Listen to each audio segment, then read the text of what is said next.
ጮማ ብቆርጥም ትከፍላለህ፣ ግን ብትቆረጥም ትከፍላለህ። ተግባብ ይህች ዓለም እየቆረጠችን ገንዘብ የምታስከፍለን ዓለም ነው።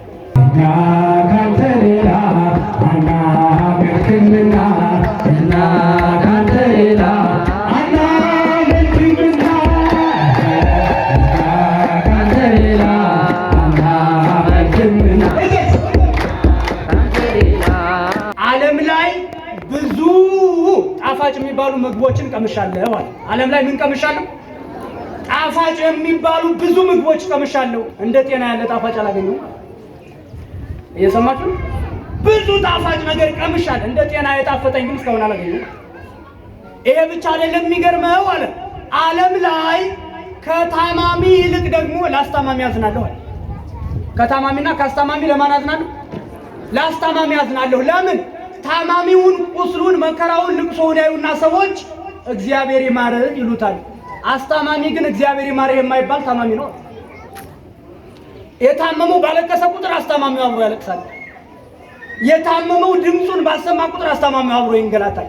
እስኪ አስታማችሁ የምታውቁ ሰዎች ሰው አስታማችሁ የምታውቁ እጃችሁ ከፈሉ። የእኒህ አባት ንግግር እውነት ነው?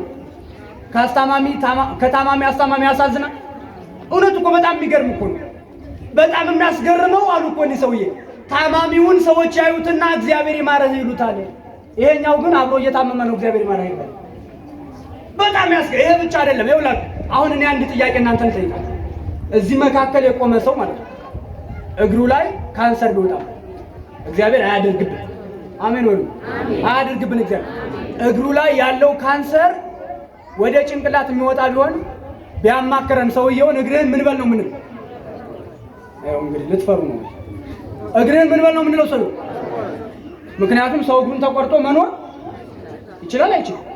ወደ ጭንቅላቱ ከወጣስ ያለ ጭንቅላት መኖር ይቻላል አይቻልም? በጣም ተው።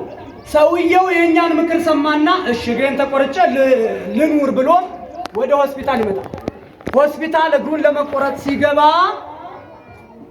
ገንዘብ ከፍሎ ነው በነፃ ነው የሚቆረጠው? ምን ለመሆን ምን ለመሆን ለመቆረጥ ምን ይከፍላል? አያችሁ ዓለም እየቆረጠች እንኳን ታስከፍለናል። ጮማ ብቆርጥም ትከፍላለህ፣ ግን ብትቆረጥም ትከፍላለህ። ተግባብ ይህች ዓለም እየቆረጠችን ገንዘብ የምታስከፍለናል። አይን እያወጣች ጤነኛውን አይን እያወጣች ገንዘብ ትቀበላለች።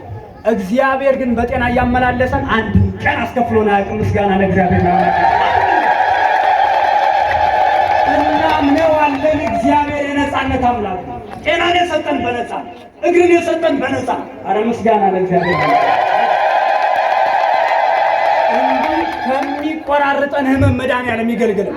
የዛሬ የስጦታችን ርዕስ ይሄ ነው። በቃ ከመሞትም ከመቆረጥም ስላዳንከኝ ጌታ ሆይ አመሰግንሃለሁ። እስኪ ከፍ አድርጋችሁ አመሰግናለሁ።